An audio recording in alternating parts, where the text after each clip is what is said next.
बिहार लगातार सुर्खियों में है। बात करेंगे वोट के खोट की।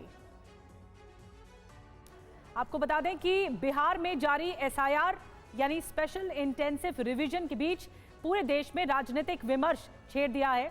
चुनाव आयोग ने जो आंकड़े जारी कर दिए उसके मुताबिक करीब 65 लाख लोगों के नाम वोटर लिस्ट से हटाए जा चुके हैं। किन्हीं कारणों से राज्य के सीमांचल इलाकों से तो और भी विस्फोटक का संकेत है। सवाल यह है कि क्या बिहार की वोटर लिस्ट में बड़ा फर्जीवाड़ा चल रहा है? आखिर सच्चाई क्या है? क्यों ऐसा हो रहा है? चुनाव आयोग सच कह रहा है या फिर कहीं कोई बहुत बड़ी गड़बड़ी का इशारा है? ये जानने के लिए टीवी9 भारतवर्ष की टीम बिहार के सीमांचल इलाके में पहुंची तो हमें चौंकाने वाले तथ्य मिल गए। तो इसी से जुड़ी बड़ी खबर यह है कि सीमांचल में बांग्लादेश से घुसपैठ बढ़ने का दावा है। टीवी9 भारतवर्ष की पड़ताल में फर्जीवाड़े का पर्दाफाश हुआ है। हमारी पड़ताल में वोटर लिस्ट में कई घुसपैठियों के नाम होने की शिकायत है। एसआईआर प्रक्रिया को लेकर सीमांचल में सबसे ज्यादा खलबली मची हुई है। सीमांचल में हिंदू आबादी कम होने का दावा है। ग्राउंड पर हमारी पड़ताल में क्या पता चला है? दस्तावेजों और चश्मदीदों से बातचीत के आधार पर ये हम आपको 3 हिस्सों में आज बताएंगे। हर हिस्से में आंखें खोल देने वाले तथ्य होंगे। आप हमारी ये पहली इन्वेस्टिगेटिव रिपोर्ट में देखेंगे। तो अब तक आप ये जान चुके हैं कि सीमांचल में किस तरह से आगे बढ़ रहे। एक रिपोर्ट आपको दिखाते हैं, फिर आगे बढ़ेंगे।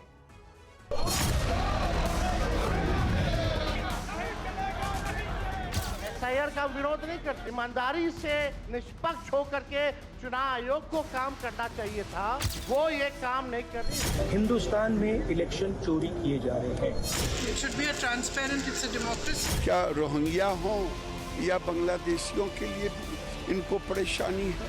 विपक्ष के बहुत भ्रम पैदा करता रहा। अब वो तय करें कि चुनाव लड़ना है कि नहीं लड़ना। बिहार में चुनाव से कुछ महीने पहले वोटर लिस्ट के स्पेशल इंटेंसिव रिवीजन पर विपक्ष का मूड बिगड़ा। उसे एसआईआर के पीछे बीजेपी सरकार की साजिश नजर आ रही है। पटना से दिल्ली तक हंगामा मचा है।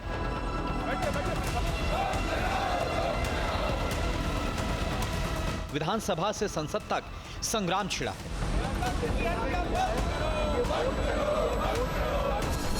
तेजस्वी यादव तो इतने भड़के हैं कि उन्होंने चुनाव बहिष्कार के विकल्प पर विचार करने की बात तक कह दी है। हम सब दल के लोगों से बात करेंगे। महागठबंधन चुनाव का क्या मतलब रहेगा जब लोकतंत्र में जनता ही वोट नहीं देगी? विपक्ष ने जब पूरे देश में विरोध का मोर्चा खोला तो चुनाव आयोग ने पलटकर सवाल पूछा, क्या फर्जी मतदाताओं को वोट का अधिकार मिलना चाहिए? सवाल जायज है। चुनाव आयोग यही कह रहा है कि एसआईआर के जरिए वोटर लिस्ट को साफ सुथरा किया जा रहा है और आगे चलकर यह प्रक्रिया पूरे देश में चलेगी। तो फिर विपक्ष को इसमें खोट क्यों नजर आ रही है? आखिर एसआईआर पर चुनाव आयोग सही है या फिर विपक्ष का दावा? मतदाता सूची में कोई फर्जीवाड़ा है या फिर प्लान कुछ और है? इन सवालों के जवाब तलाशने टीवी9 भारतवर्ष की टीम बिहार के सीमांचल पहुंची। मुस्लिम बहुल इलाका सीमांचल का सैंपल हमने इसलिए तय किया क्योंकि एसआईआर प्रक्रिया को लेकर सबसे ज्यादा खलबली यहीं पर मची है। यहां पर हमारी पड़ताल में कई बड़े और चौंका देने वाले राज फाश हुए। सीमांचल के लोगों में दस्तावेज जुटाने की अफरा तफरी मची है। लोग दफ्तरों के चक्कर काट रहे हैं। जनता के बीच से ही अलग अलग सुर सुनाई पड़ रहे हैं। घुसपैठ से लेकर फर्जी वोटर तक के दावे हो रहे हैं। हाँ, लोगों को तो परेशानी है। अब ब्लॉक में अभी सर्टिफिकेट बनना भी बंद हो गया। डीएम साहब शायद बंद करवा दिए हैं। तो बहुत परेशानी है कि जिस तरह से जो माहौल कर दिया है, इतना खौफ हो गया है इंसानों को कि परेशान है। तमाम दौड़ लगा रहा, किसी के बाप का नाम में कुछ गड़बड़ी है, किसी के बेटा का नाम में गड़बड़ी है। जनसंख्या के हिसाब से गाँव के नाम भी धीरे धीरे बदलते जा रहे हैं। जैसे मेरे पीछे आप बनभावा गाँव देख रहे हैं, उसके बगल में मस्तान चौक हो गया है। लोगों का आरोप है कि इस तरीके से धीरे धीरे टोले मोहल्ले और सारे गांव के नाम तब्दील होते जाते हैं। और कई बार तो ऐसा भी देखा गया है जब गांव हिंदुओं का हो लेकिन उसमें कोई हिंदू नज़र आपको नहीं आएगा। कहने का मतलब उसमें सिर्फ और सिर्फ अल्पसंख्यक ही नज़र आएंगे। डेमोग्राफी बदलने के साथ साथ कई सारी चीज़ें बदल रही हैं। उसका एक उदाहरण यह भी है। हमने अपनी पड़ताल के लिए जिस सीमांचल को चुना उसमें बिहार के 4 जिले आते हैं, पूर्णिया, अररिया, किशनगंज और कटिहार।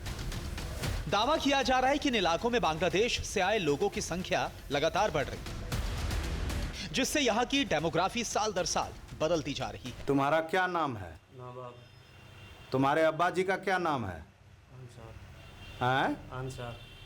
घर कहाँ है? बांग्लादेश। हाँ, कौन जिला बांग्लादेश में? जिला। दावा है कि सीमांचल में हिंदू आबादी कम हो रही है, मुसलमानों की आबादी में इजाफा हो रहा है।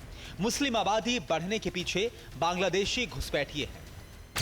ये लोग सब बाहर से हैं और मैंने शुरू में ही कहा कि ये लोग कोई 1-2 दिन की बात नहीं है कि एक दिन में आके बैठ गए। ये धीरे धीरे रिश्ते 2-4 करते पूरा भर गए हैं और इनको जितना जल्दी निकाल के सरकार बाहर कर दे, बस यही उचित रहेगा हम लोगों के लिए। वो अपने लिए पासपोर्ट बनवाने के लिए मेरे पास पासपोर्ट के सत्यापन के लिए आया था। मेरे पास पासपोर्ट बना के यहाँ से निकलने के फिराक में था। यहाँ वह शादी कर लिया था और शादी करके 2 बच्चे भी थे उनके। वो सारे लोगों का फर्जी तरीके से अपना वोटर लिस्ट में भी नाम दर्ज करवा लिया था, आधार भी बनवा लिया था। वोटर लिस्ट में नाम जो दर्ज करवाया उसके जगह पति के जगह पर, पिता के जगह पर उसका पत्नी का नाम था। तो इसको देखने के बाद हमको लगा कि ये आदमी फर्जी है। थोड़ा सख्ती किए, जब उनको पूछे तो वो खुद बताया कि हम बांग्लादेश के चांपा जिले के रहने वाले।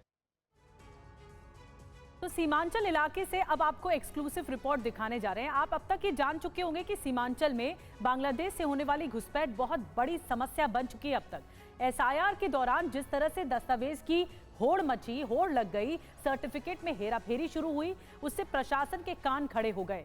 हम जब सबसे ज्यादा मुस्लिम आबादी वाले किशनगंज जिले में पहुंचे तो आंकड़ों ने हमें और भी चौंका दिया। आपको बता दें, सीमांचल में निवास प्रमाण पत्र के लिए रिकॉर्ड आवेदन हुए। अकेले किशनगंज इलाके में एक हफ्ते में 2 लाख से ज्यादा आवेदन हुए। TV9 भारतवर्ष की पड़ताल में मिले दस्तावेजी सबूत, जहां सीमांचल इलाके में आधार कार्ड में भी बड़ा फर्जीवाड़ा हुआ है। 100 लोगों पर औसतन 120 से ज्यादा आधार कार्ड बने हुए हैं।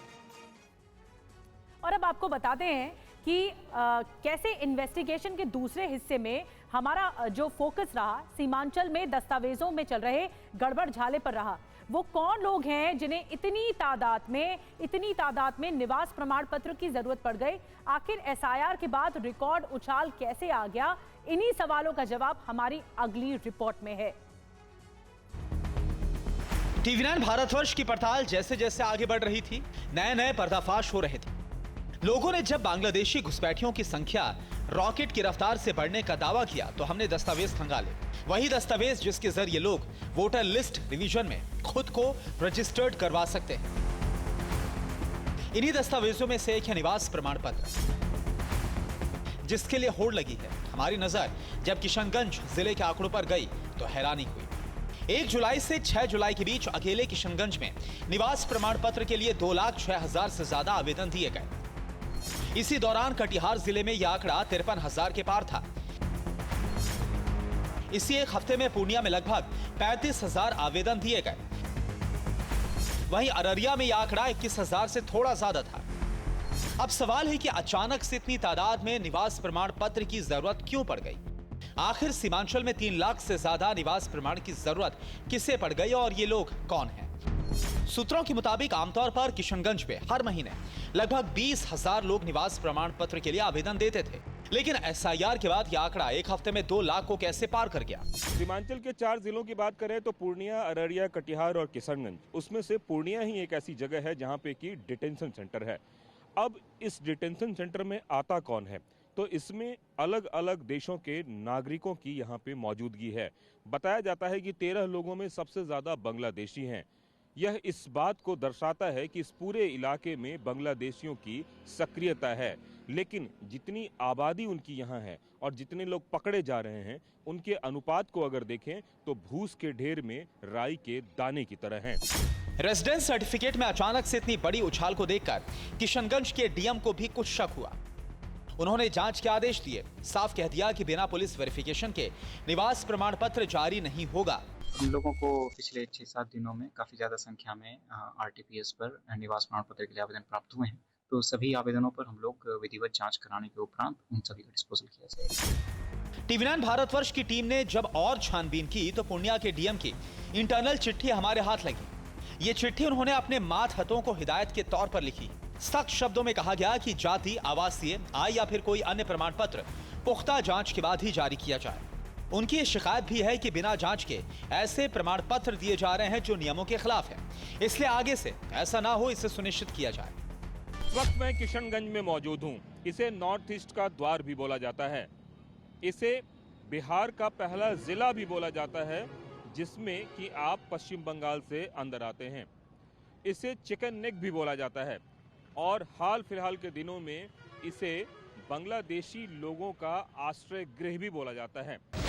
मसला सिर्फ निवास प्रमाण पत्र का नहीं है, बल्कि मुस्लिम बहुल सीमांचल में आधार कार्ड में भी बड़ा फर्जीवाड़ा है। किशनगंज, कटिहार, अररिया और पूर्णिया जिलों में हर 100 लोगों पर औसतन 120 से ज्यादा आधार कार्ड, यानी जितने लोग उनसे ज्यादा आधार कार्ड। सवाल यह है कि सीमांचल में आबादी से ज्यादा आधार कार्ड कैसे बन गए? क्या सीमांचल में आबादी का कोई बड़ा खेल चल रहा है? आखिर एक ही मकान के 2 निवासी कैसे हो सकते हैं? फिर एक बार बोलना चाहूँगा, ये दीपक सिंह हैं और इनके बगल में ये इकरामुल हक है। इकरामुल हक, दीपक सिंह दोनों एक ही मकान में बताया जा रहा है। अब हकीकत ये है कि इकरामुल हक, इनके पिता का नाम अब्दुल शरीफ है, उनको भी नहीं जान रहे हैं। अब इसमें जिस घर पे मैं मौजूद हूँ, इस घर का यहाँ पे निर्वाचक का नाम सुखदेव प्रसाद गणेश, पिता ब्रह्मलाल गणेश, गृह संख्या 11, उम्र 46, पुरुष। अब हमारे साथ बैठे हुए हैं सुखदेव प्रसाद गणेश। आप इसी यहाँ रहते हैं? जी, यहीं पे रहते हैं? हाँ, यहीं पे रहते हैं। अच्छा, जन्म वगैरह सब यहीं? सब जन्म सब यहीं पे मेरा। और आपके पूर्वज भी यहीं से हैं? पूर्वज भी यहीं है। आपके ही नाम पे इस यहाँ पे लिखा हुआ है, जो दूसरा नाम है, एक रुखसाना खातून का नाम लिखा हुआ है जी। दूसरा रवीना खातून का नाम लिखा हुआ है और रुखसाना खातून का 2 बार नाम लिखा हुआ है। तो ये क्या, ये तीनों लोग आप ही के घर में हैं? सर, हम एक तो गणेश परिवार से हैं। रुखसाना खातून इसमें कहाँ से आ गया? सीमांचल के निवासियों का दावा है कि बांग्लादेशी लोगों की घुसपैठ इस इलाके में बढ़ रही है। हम जहां पर भी जा रहे थे, लोग यही आरोप लगा रहे थे। वो कह रहे थे कि बांग्लादेश से आए अवैध लोग ज्यादा बस गए। अचानक से 2.5 लाख से अधिक संख्या में अगर वोटर आवासीय बन रहा है तो निश्चित रूप से इसमें से कम आधे % आबादी तो यहाँ के नहीं है। हम इसको स्पष्ट रूप से ऑन कैमरा कह सकते हैं कि अगर इसकी पूरी जांच की जाए तो लाखों की संख्या में अप्रवासी यहाँ से निकलेंगे। हफ्ते 10 दिन में 3 लाख से अधिक अगर आवासीय प्रमाण पत्र के लिए लोग आवेदन देते हैं तो हम ऑन कैमरा आपको ये बिल्कुल कह सकते हैं कि निश्चित रूप से आधे से अधिक की आबादी ये किशनगंज की नहीं है। दावों की पड़ताल के लिए हमने बिहार सरकार के जाति सर्वे 2022 की रिपोर्ट पर नजर डाली। ये जानना चाहा कि क्या वाकई में सीमांचल की डेमोग्राफी बदल गई है। जाति आधारित गणना के 12वें पन्ने पर जब हम पहुंचे तो वहां पर दर्ज तथ्य देखकर चौंक गए। तो ये चौंकाने वाला सच आपके सामने रख रहे हैं। आपने सीमांचल में बांग्लादेशी घुसपैठ की समस्या देख ली, दस्तावेजों की हेराफेरी समझ गए। अब हमारी पड़ताल में अगला ये सवाल था कि बांग्लादेश से आए ये मुसलमान कौन हैं? आखिर ये किस रूट से बिहार में घुसपैठ करते हैं? इन सवालों के जवाब भी हमने ढूंढ लिए हैं। TV9 भारतवर्ष की पड़ताल में घुसपैठ का जो रूट है वो पता चला है। सीमांचल में बांग्लादेश से घुसपैठ के 2 अहम रूट हैं। पश्चिम बंगाल और नेपाल से सीमांचल में घुसपैठ आसान है। सीमांचल की जो मुस्लिम आबादी है उसमें बढ़ रहे बांग्लादेशी मुसलमान और शेरशाहबादी और सूरजापुरी मुस्लिम की तादाद यहाँ पर बढ़ी है। हम अपनी सीमांचल एक्सक्लूसिव रिपोर्ट के आखिरी पड़ाव में इस वक्त हैं और जिसमें आपको उन तमाम प्रश्नों के उत्तर अब मिलेंगे जो आप ये जानना चाहते हैं। आपको ये भी पता चल जाएगा कि सीमांचल की सियासी अहमियत भी क्या है। बिहार सरकार के आंकड़े बताते हैं कि कुल जनसंख्या का 0.9965% यानी 13,02,644 शेरशाहबादी मुस्लिम सीमांचल में है। इसी तरह से सुरजापुरी मुस्लिम की संख्या 1.8713% यानी 24,46,212। बिहार सरकार के दस्तावेज में यह साफ लिखा है कि सुरजापुरी वो मुस्लिम है जो शेख, सैयद, मलिक, मोगल में नहीं आते और केवल पूर्णिया, कटिहार, किशनगंज और अररिया यानी सीमांचल के जिलों में बसे हुए हैं। शेरशाहबादी और सुरजापुरी मुस्लिम भारतीय मुसलमानों से अलग है, इन्हें बांग्लादेशी माना जाता है। दोनों में फर्क यह है कि सुरजापुरी मुस्लिम 1947 यानी आजादी के समय भारत आए थे, जबकि शेरशाहबादी 1971 के बाद आए। ये एक समय की बात है जब यहाँ पे सीमांचल के गांधी नाम से एक नेता जाने जाते थे। उसी समय से ये बाहर से वो लाके लोगों को, वोटरों को यहाँ बसाना शुरू कर दिए थे। बाहर से ढेर सारे वोटर्स यहाँ पे आते हैं और वोट गिरा के चले जाते हैं, अवैध रूप से यहाँ पे रहते हैं यहाँ पे। अब सवाल ये था कि आखिर इतनी तादाद में बांग्लादेशी मुस्लिम कैसे आते हैं, उनका रूट क्या है। अपनी तहकीकात में हमने उनका ये रूट भी ढूंढ निकाला। आमतौर पर बिहार में घुसने के लिए वो 2 रूट का इस्तेमाल करते हैं। बांग्लादेश से पहले पश्चिम बंगाल आते हैं, फिर बंगाल के मालदा और मुर्शिदाबाद के रास्ते बिहार में घुस जाते हैं। उनके लिए यह आसान भी है और सुरक्षित भी है। तहकीकात के दौरान हमें यह भी बताया गया कि नेपाल के रास्ते भी बिहार के सीमांचल में घुसपैठ हो रही है, खासतौर से गलगलिया बॉर्डर। इस दावे की छानबीन के लिए टीवी9 भारतवर्ष की टीम जब गलगलिया बॉर्डर पहुंची तो हमने देखा कि खेतों के रास्ते आराम से लोग नेपाल से आवाजाही कर रहे हैं, उन्हें रोकने टोकने वाला कोई नहीं था। इस वक्त मैं भारत नेपाल की सीमा पर मौजूद हूं और इस सीमा के माध्यम से यह आपको दिखाना चाहता हूं कि सीमा के रास्ते से कैसे कोई आदमी आसानी से भारत में प्रवेश कर सकता है और भारत का आदमी नेपाल में प्रवेश कर सकता है। उसकी ये तस्वीर आपको देखने को मिल रही होगी। ये आप देखिए, दूर दूर तक लोग नजर आ रहे होंगे जो साइकिलों से, और महिलाएं हैं, पुरुषों हैं, जो खेतों के माध्यम से एक तरफ से दूसरी तरफ, दूसरी तरफ से तीसरी तरफ जो है वो ट्रैवल कर रहे हैं। और ये जो ट्रैवल करने का पूरा खाका है वो यह बताता है कि किस तरीके से यहाँ पे आसानी से घुसा जा सकता है, और यह बहुत ही आसान है। उस आसानी की वजह इस तस्वीरों के माध्यम से समझा जा सकता है। सीमांचल की प्रशासनिक मशीनरी में भी ये लोग घुस गए। बीएलओ तक उनकी पहुंच है, जिसके जरिए वो वोटर लिस्ट में हेराफेरी कर रहे हैं। हमारे हाथ ऐसी ही कुछ वोटर लिस्ट भी लगी, जिसमें पहला नाम हिंदू का था, अगले 5 नाम मुस्लिम के, और फिर उसके बाद एक और हिंदू का नाम था। इस तरह से हेराफेरी करके वोटर लिस्ट में नाम चढ़ाया जाता है। हाल फिलहाल के दिनों में सीमांचल इलाके में काफी संख्या में बांग्लादेशी भी पकड़े गए, लेकिन उनकी आबादी और सिस्टम में घुसपैठ के मुकाबले ये बहुत कम है। बिहार का सीमांचल वही इलाका है जहां मुस्लिम वोटर हार जीत का फैसला करते हैं। यह इलाका असदुद्दीन की पार्टी के लिए बिहार में सियासी लॉन्चपैड बना था। पिछले चुनाव में 5 सीटें जीतकर उन्होंने सबको चौंका दिया था। सीमांचल के 4 जिलों में कुल 24 विधानसभा सीटें हैं, जहां पर 50% से ज्यादा मुस्लिम आबादी है। इसमें किशनगंज में 68%, अररिया में 43%, कटिहार में 44%, जबकि पूर्णिया में 38% मुस्लिम आबादी है।